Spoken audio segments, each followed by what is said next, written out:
Welcome back to Lantern Rouge Cycling Podcast. We have stage 12 of the Vuelta a España brought to you by Zwift, our show partner, as always, for the. I think this is like the Pierre Saint Martin stage where Team Sky absolutely sent it in 2015. Froome and Port went 1-2.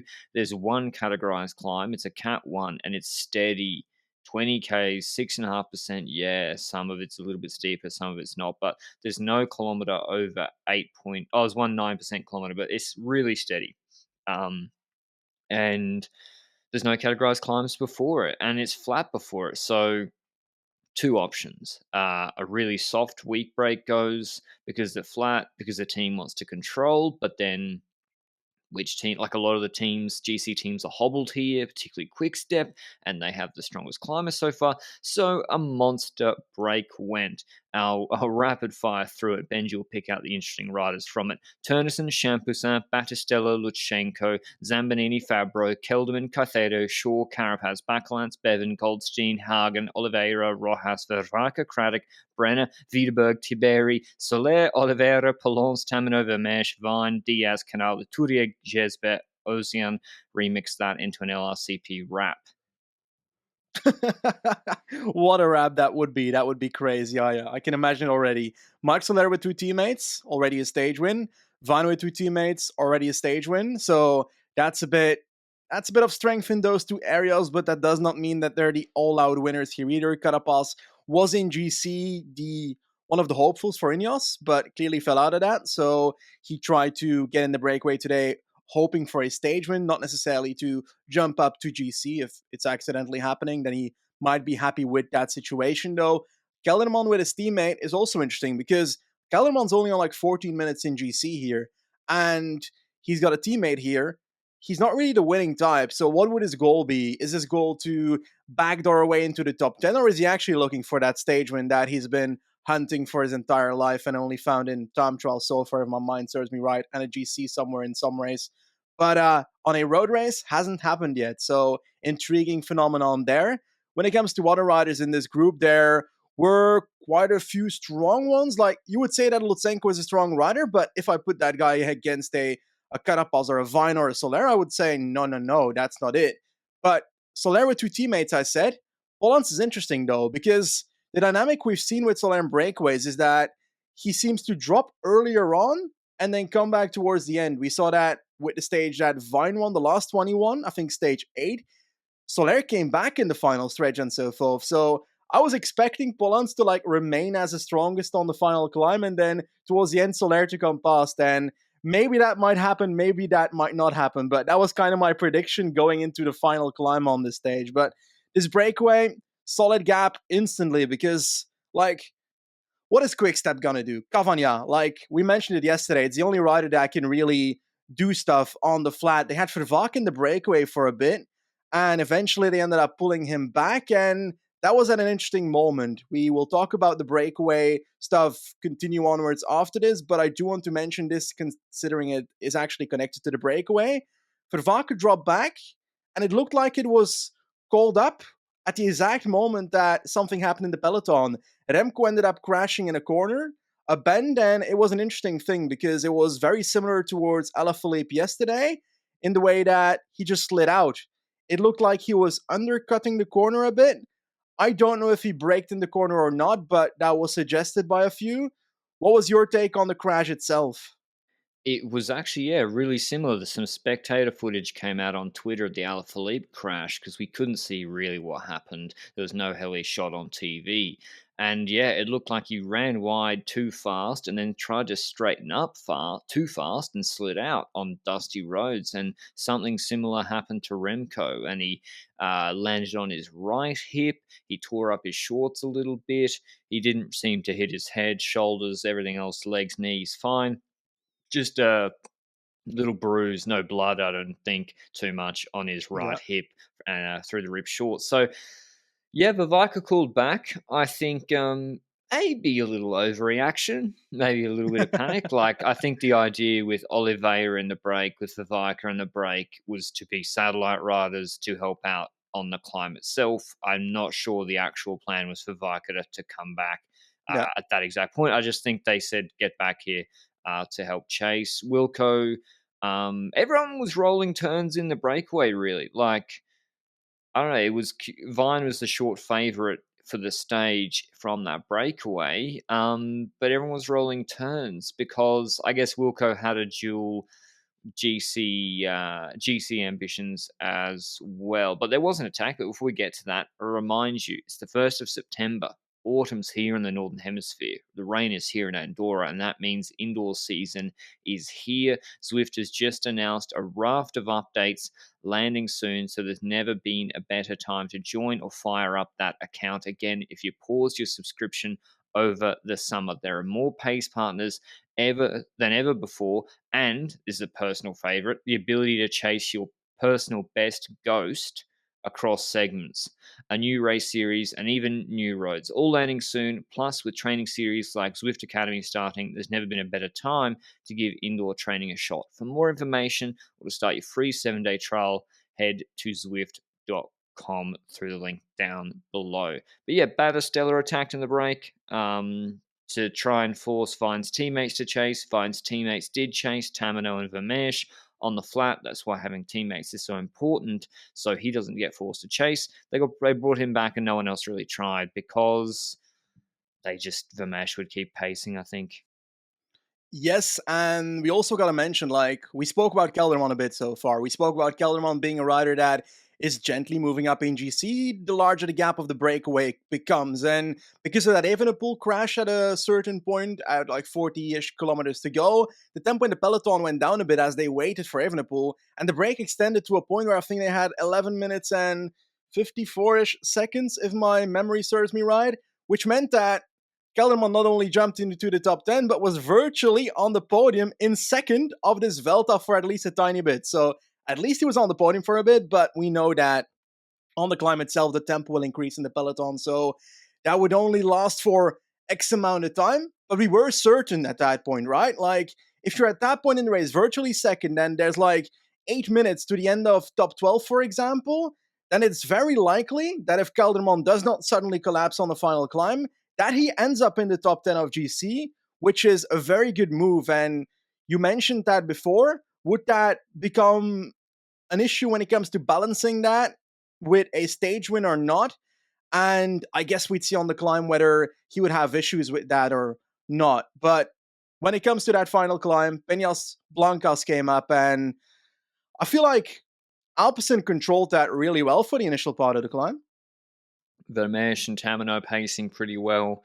But then really this was a straightforward stage. Fabro goes to the front, teammate for Kelderman, and for starters, Kelderman's got a good kick. That's why the fact that he hasn't won a world tour or even any road stage is like almost statistically impossible, because he has a like fucking good 10-second power for a GC guy uphill.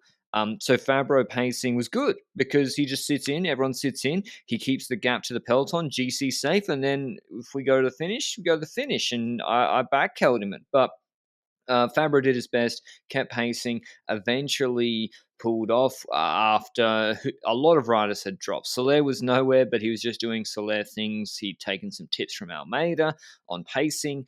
Polance was yo-yoing, Lutsenko was gone, Caicedo and Shaw were gone. We had Vine, Jesper, not Champoussin. Champoussin, the big money move, not looking, maybe, yeah, not looking great. Jesper was looking really good. Polance there, Vine was there, Kelderman and Carapaz. So Carapaz, Marco Brenner. I don't do Marco Brenner erasure. Marco Brenner, what is he? Has he turned 20 yet?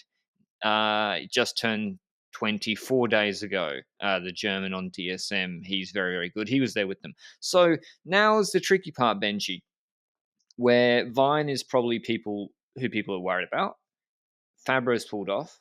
Jesper's attacked. And Kelderman has GC in the back of his mind, and that ends up with what we normally see, what we saw in Circuito de Getxo, the Spanish little one-day Wilco pacing.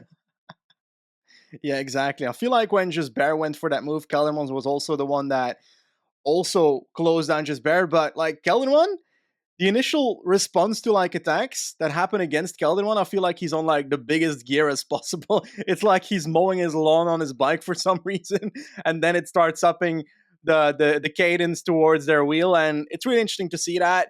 What I did feel like was happening was something similar with Carapaz towards, I don't remember, Luzardi Den, I think, the stage where Carapaz like faked a bit, that he was like performing an Oscar performance, was pretending that it was completely done. I felt like it was kind of that. He was not necessarily showing his hand, which is arguably clever. Did you notice something similar, or am I imagining that? Yeah, Carapaz is just acting as like it's ridiculous. I'll show it in the video tonight, but like the moment he's literally the second before he's attacking, he's like grimacing, pretending he's in pain, and then attacks. It's like, Richard, there's a delay from the TV to the cars. So by the time the cars have seen you faking, you've already attacked in real life. So it's completely pointless, but he's just so committed to the bit. You got to respect it. Just yeah, he gets his second Emmy award or Oscar today after on Lose Art Well, actually, no, he didn't get the award there because he got caught. But yeah, Wilco got played by El Jaguar de Tulcan, Apex Predator. Hasn't had a great Vuelta so far, but you sense weakness. He senses weakness. He strikes, rides away from Kelderman, and beats and just holds the gap that Yeah. he initially got. He only wins by 9 seconds. I'm not convinced he had necessarily better legs than Wilco today, but he played it for the stage. And we've been speaking about it a lot more. Like, playing for the stage 100% can and often has made the difference in Grand Tour stages this year. Certainly. Now, I also want to shine a light on other people in the background. I think like Michael Brenner, 20 years old, was in the final 4 riders before Carapaz decided to make his move towards the end. And then Brenner kind of started falling back. But being 20 and doing that, we knew this guy was talented. I will be honest, I felt like he stagnated a bit at DSM for a certain period. But this year, with his Tour de Swiss performance, I think he was like top 15 of my mind's all right about that. Or was that Burgos? I don't even know. A race this year, a random race this year, top 15 somewhere. Marco Brenner probably. Norway, he was good before he got COVID, and Uh, Norway's the best race in the history of cycling. oh, okay. Oh, yeah, yeah. Because it confirmed both Remco and Vine and not necessarily Plap. So, but we will leave that detail out And just to make sure the statistics and are right? out of his pants, man. Who? Out of Uitebrooks. Jesus Christ. Isn't that the Oh literal my God. translation? It depends. Aren't pants like underwear? I don't know. No, only in the UK. In Australia, pants means long trousers. Very difficult, all these countries, like, I don't know. I'm not okay with all these different meanings. Anyway, Brennan looking good. Exactly. And also next to that, what I said at the start of this like thing, Soler and Polans. Polans was the one that held on longer. Soler didn't hold on as long as Polans. And towards the end, while dropping like 10th last rider in the race, like he ended up passing everybody and finishing third. This is so typical, sir. I don't know what's going on with him. Isn't there a problem with that? I don't know. Is that Well, a barrier that he needs to go through or something before he can actually? Well, shouldn't Polance wait? Like, if Polance waits for Soler and helps him pace, does he make up that time gap? I know it looks like 20 seconds, but we're talking a 20-kilometer, nearly a 50-minute climb. Like, But surely if someone waits and paces with him, Polance paces for him, and Polance was attacking the group as well at times, does Soler get closer? But can you trust the rider like Soler though? Like, it's weird, huh? Yes, Do you he's have flying. the confidence? He's flying it. Yes, in this Vuelta, he's flying. I agree with that aspect, but do you have the confidence with someone that drops 10 riders earlier to still make it back? Only with Soler in this Vuelta. Like, if any other rider does that, I'm like, throw them out. It's different for It's different for GC. Like, having a GC rider sacrifice for an Almeida. And then Almeida. But this is Polance. What chance does Polance maybe have to win? I know he's a nice rider. He won. Did he win La Guelia? Yes, he won La Guelia. But what chance does he have against Vine, Carapaz, and Kelderman? It's not so great. So that's the trade-off. I'm not sure there's a correct answer. I'm just saying, 2020 hindsight, it might have made a difference. We haven't mentioned Jay Vine. He did really, really well before the first rest day up north. We're down in a different climate. I can't keep emphasizing it more, how the changes in climate and weather, I really, really think they make a huge difference, particularly for someone like a Gita or whoever. And I don't know if he was just on an off day, whether he's just tired because he's been doing more than a lot of people, like a Carapaz, like a Kelderman in this race so far, or they did, I don't know the what's either, but he dropped earlier than expected. And was kind of similar to the Tour of Turkey situation. He had salt crusted shorts, so maybe it's the heat, and he's a really good in like 15 to 20 degrees. I don't know. I found it really curious when that happened that Sporza commentator was like, well, Vine will need to climb a bit stronger than what he's shown today to get that KOM jersey in this Vuelta. I was like, that's a very early assessment of the situation based on this one performance, to be honest. He still has Oh, double the points of Soler. So, and there's barely any, yeah. I don't know. I think, as we know, KOM jersey competition has little to do with like you need to be a good climber ish, but it's more to do with strategy and targeting it than yes. winning stages is more important than that. But yeah, Carapaz Benji, I guess a going away gift for Ineos, a nice little bonus for himself, and just a good result. And also, I think good that Ineos let him in the break, or was it like? How if you have your C Rod hat on, do you still, because we were saying this about Soler, I was saying Soler should be helping Ayuso, and Ineos are thin on the ground too. Sivakov out, they just got Geoghegan Hart for Rodriguez. I think it's easy to say after he's won the stage, but I really think if you're not in the contest, if you're not in the leader's jersey, I do like riders having freedom.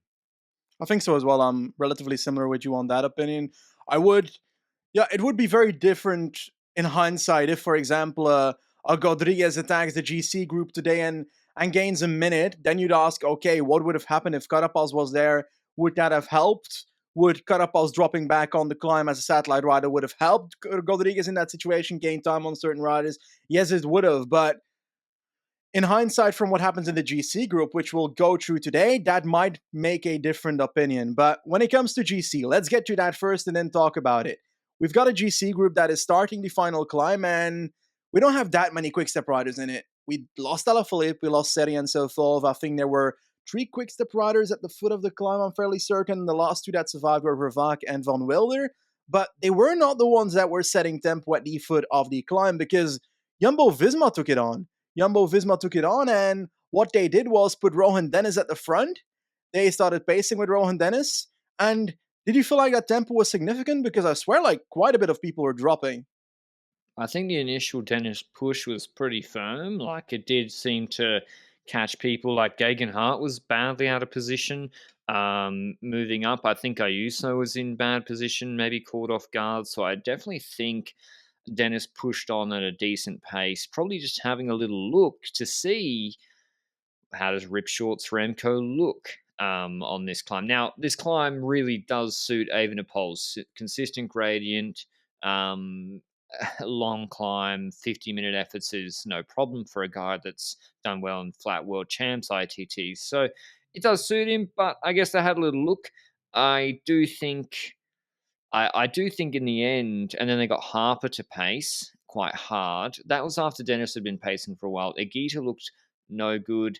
Ayuso actually looked in a lot. Ayuso looked under pressure the entire climb, and he reminds me of Pogacar more and more and more every single day. In that, like, even when Pogacar is sort of under pressure a little bit, like I don't know the way Pogacar on Planche de Belfi when Vingegaard attacked him, his hunched shoulders, the way he pedals, even when he might not be super dominant, he can like claw back into it. And I don't know, Ayuso reminded me a lot of Pog 2019 today, actually, even more than before. So he was looking good at the end, not so good at the start. I don't know. I feel like Harper put Roglic under a little bit of pressure at the start. And Movistar then called back Oliveira. He then started pacing really, really hard. Or I don't know if Mas attacked across to him. I think Mas missed an Yeah. opportunity today. I think I went on a big thing on the rest day about how Mas is unfairly criticised. That criticism stems from days like today, where he sort of he'll never try twice ever. He will try once, half commit, and then settle in. um, and that's why he gets criticism, playing a little bit conservative. I think he should have tried. I think Musk could have dropped Roglic today and taken back time for second place. I don't know. I simply don't know because, like, maybe he's just not that kind of rider that has the ability to attack twice and still the ability to hold on to what happens afterwards. Maybe he doesn't want to be countered. He wants to stick himself in the race just in case. Let's say that Evenepoel has a bad day on Sierra Nevada in the mind of Moss, for example, and Moss is like, if I can just not get countered, then I'm not being put on even more time in this situation by Remco by the end of this climb. Maybe he's thinking that way, but I agree with you that he would probably be better off focusing on trying to get a one up on Roglic instead. And whether that's by doing that second attack or not, I actually don't know. I do agree that it's probably the reason that he gets criticism, but I also never considered Mazda rider that as the attacking type on climbs. I swear even the Vuelta that he podiumed in 2019 is my guess. He ended up podiuming that by attacking a group that was looking at each other on stage 20, if I recall correctly. And those were the moments that Maz benefited from. He attacked, I think those were the moments where he attacked more times where the group didn't continue setting a pace, where the group kind of stands still for a second, looks at each other, and that's where he tried to benefit from. And I think if a situation like that happened a bit later, it would have potentially occurred again. But what happened after, like, Maz went to Oliveira's wheel? Oliveira just kept pacing, right? For a while? Well, Musk he made a mistake as well where he left Oliveira's wheel and said, Mm-hmm. "You close it," and all the other GC contenders looked at him like, "Why would we care?" And then Lopez attacked him, and then Musk had to close Lopez, and I was like, "That was a complete waste of time. Like, what are you doing?" So I don't, I don't know.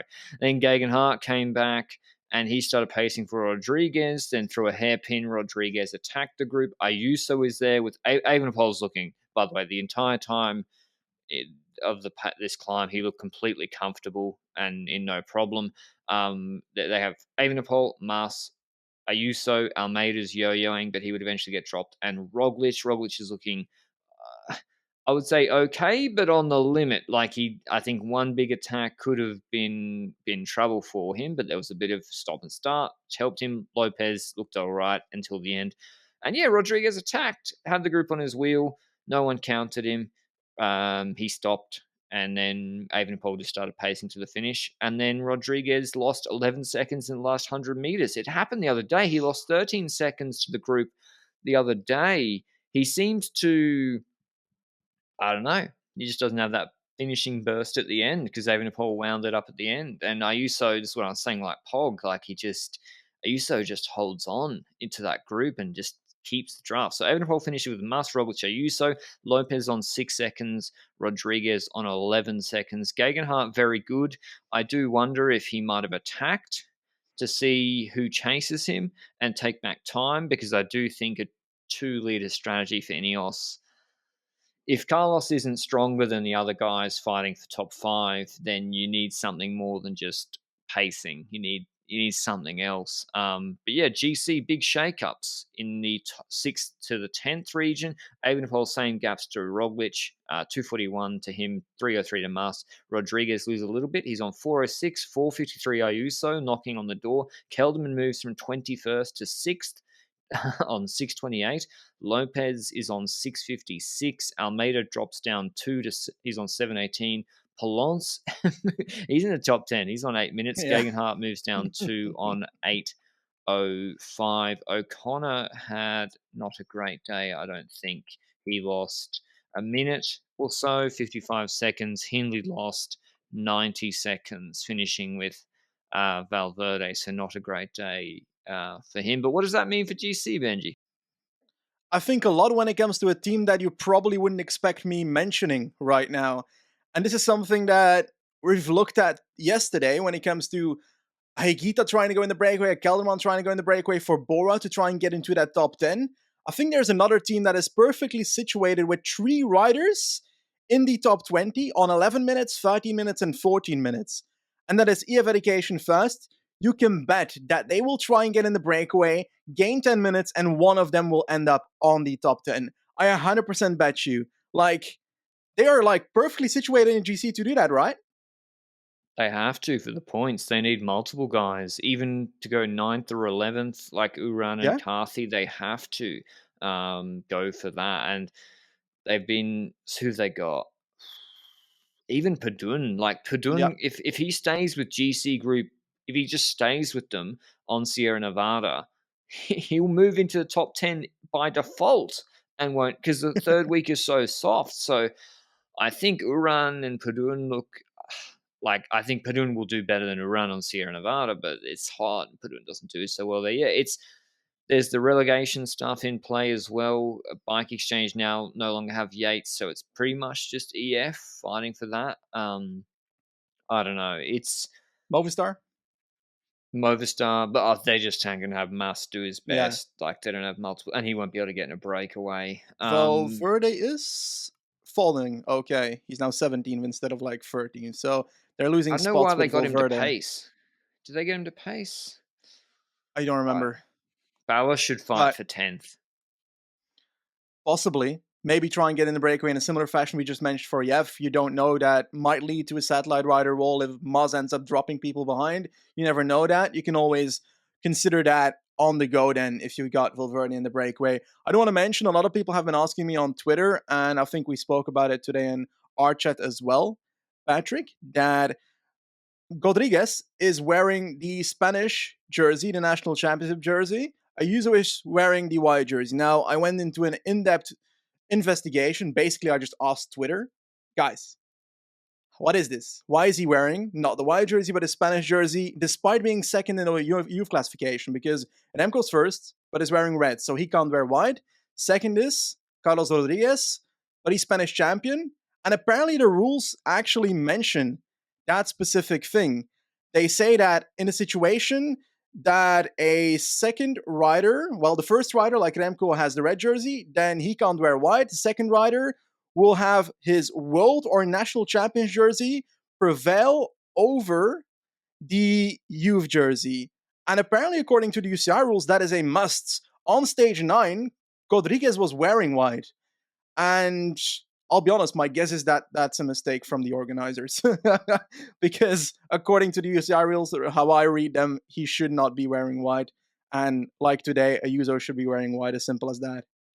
It'd be funny if Ayuso drops down and then Rodriguez starts wearing the white jersey again, whether the organizers were just like, hold on, how about we have Spanish national champ jersey and a Spanish youngster in the white jersey? We'll double stack it. Why would we hide the Spanish national champs jersey?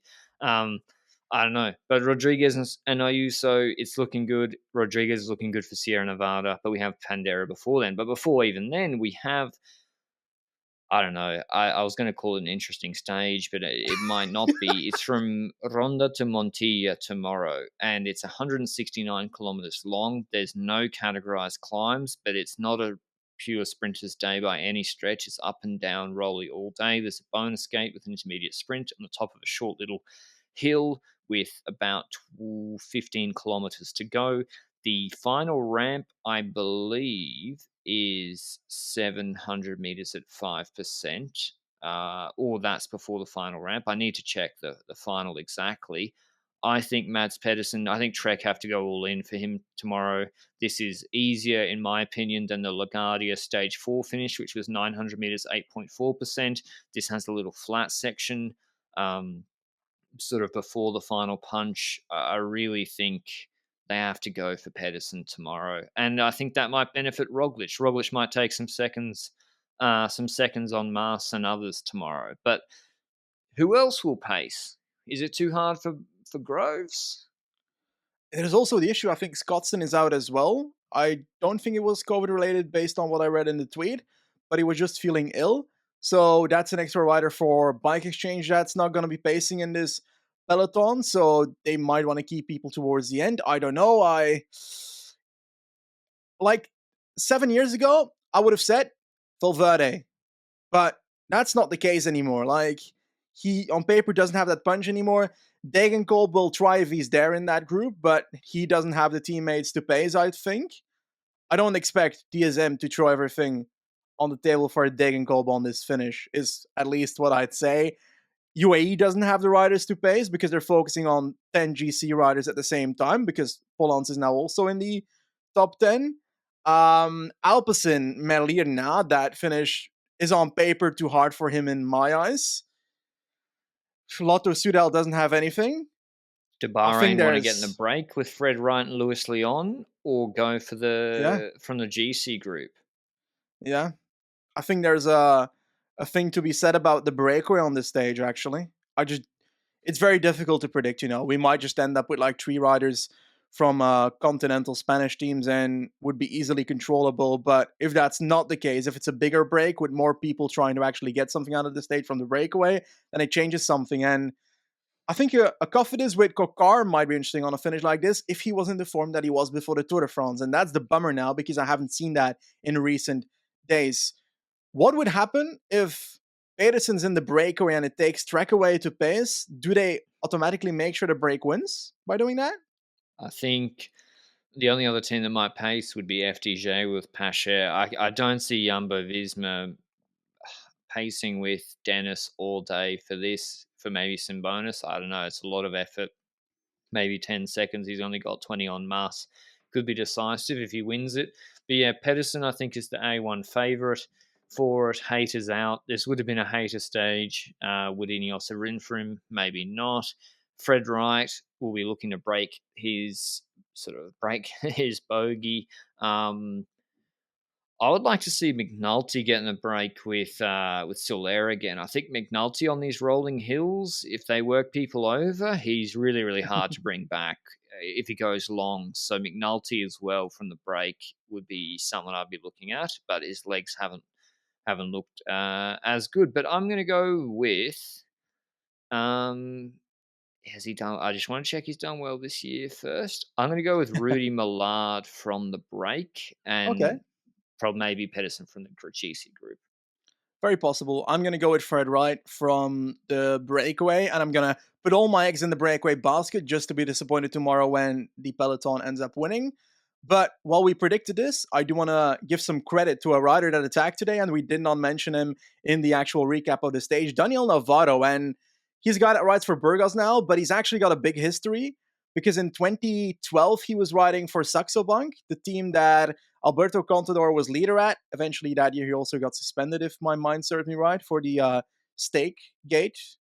And I think Navarro was a super domestique for like multiple years, and I was shocked to see him attack and still be there today. Just wanted to mention that. It was like you've got that scene in Star Wars where Obi-Wan Kenobi says, "It's a name I haven't heard in a long time." That was exactly my reaction to Daniel Navarro attacking at this moment. So yeah, just wanted to give that extra to this stage. I don't know why I wanted to say it.